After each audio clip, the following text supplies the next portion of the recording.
G'day everyone, how's it going? Coming at you from the studio today, and I just want to show you the custom settings function on the Canon 5D Mark IV. That's C1, C2 and C3. Now I want to show you this setting because it really is an absolute game changer for any video work that you're going to be doing on the Canon 5D where you're having to change your settings.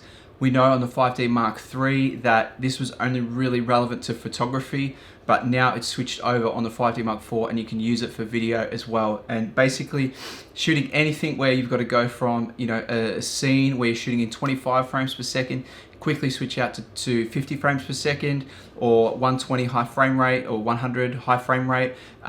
You can just use the C1, C2, C3 settings and it'll quicken and speed up the process so much.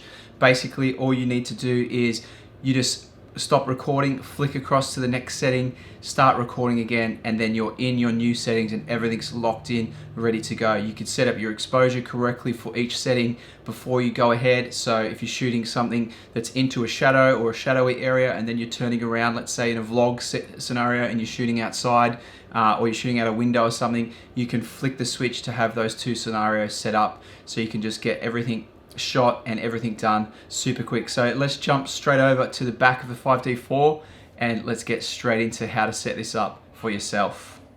So if you look at the back of the camera here, we want to cruise to, firstly we're in the manual setting, so we're going to change from manual to C1. Now I want to set this setting C1 to be my 25 frames per second shooting mode. So basically I'm going to go ahead and set the camera settings to 25 frames per second. So full HD 25 is going to be my movie record size. I want to have my white balance is okay at auto. My shooting mode is going to be in standard. So that's picture profile. Go across to S for standard. So that's my shooting mode. Okay, so that's basically my everything. My shutter is going to be 50 because I want my shutter to be double the frame rate. And then my aperture is going to be, so shutter is going to be 50. And then my aperture, let's say I want my aperture at 1.8. And let's say 1.8 works for the current lighting situation that I have. I currently got the lens cap on this lens, so I'm not worried about it here. Or maybe I should take that off. And we can actually try and get some light here to boost it up. And let's have a go boosting it up, boosting up our ISO. All right, so there we have pretty well correctly exposed the shot. So now what I want to do is I want to set this to my custom function 1. So everything is set, my ISO is right for the scene that I'm doing, everything's right. I've got 50 and I've got 1.8 on there. So I want to click menu. I want to cruise across to this spanner here, and the third or fourth, I think it is, fifth one over, and you'll see the second one down here, custom shooting mode, C1 and C3. So I want to click on that, and then I want to ask it to register setting. So I'm going to register setting.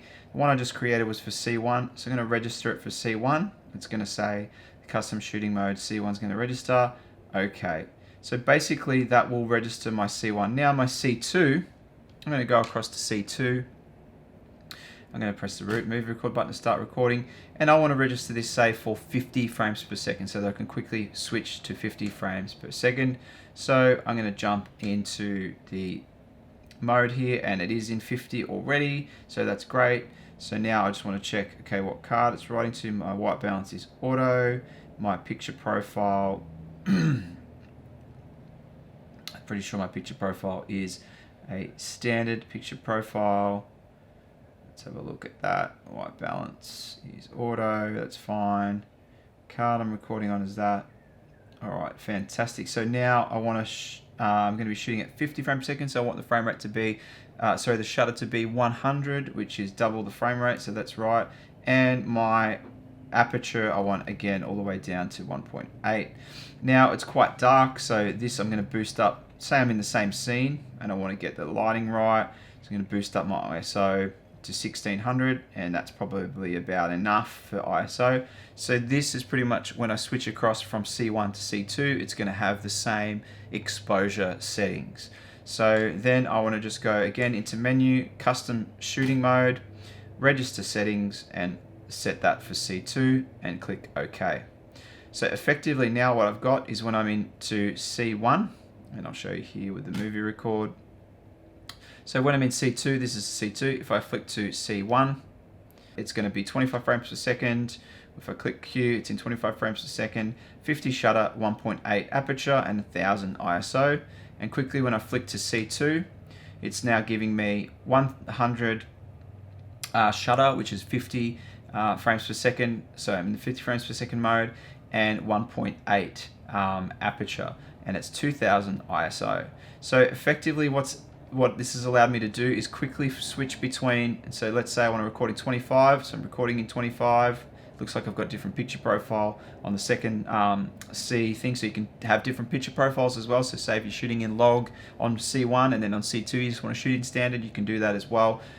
So it really is a game changer. Flick to 2, and now I'm recording in my 100 shutter with 50 frames a second, so slow motion, and it's working really well. I think this has probably got log settings on. You can have log on C1 and not log on C2. So it really is a game changer. You can completely adjust every single setting. One, you might want to have in one the autofocus as on a person, and then the other one you might want to have just an AF track or a different AF, because you're not tracking a person. Maybe you're vlogging yourself and then you're not tracking a person in the other shot. So this works for all of that, and it really is a fantastic way to get those settings dialed in super quick, changing them on the fly, and giving you the ability to not have to worry so much about getting everything set.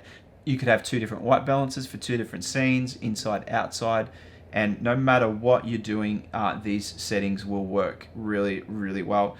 Sometimes in setting 3, I set this as the high frame rate mode so that I can shoot at 100 frames per second and get that super slow-mo footage. Other times I'll just use setting 1 for my 25 frames a second and setting 2 for 50 frames a second for vlogging, and that works when you're vlogging yourself, and then you can turn around and catch some B-roll by just flicking to C2 and hitting that record button.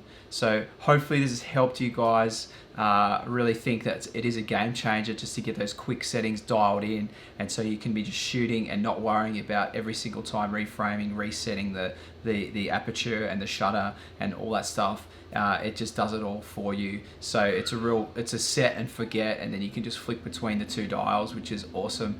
Hopefully you like this video. I'll put the links below to the camera. If you are thinking about purchasing the 5D Mark IV, it's a fantastic camera, and it's really, at the moment, I think on Amazon, it's got a special on at the moment. It's $3,099 US for the body. Full disclosure on the links below, I do get a kick off anything you click through on the link, and anything you purchase, I get a kick off that. But if you've gotten value out of this, I'd love you to click the link if you're going to purchase, and go to Amazon, get that special at the moment on the body, and start using the Canon 5D Mark IV. It really is an awesome camera. Hopefully you guys have got something out of this video, and make sure you subscribe, because I've got 7 other videos. If you look back on my stuff on the 5D Mark IV, I've got a playlist for 5D Mark IV videos. I talk about the Canon log on the camera, how to utilize it. I talk about the right exposure, how to get that.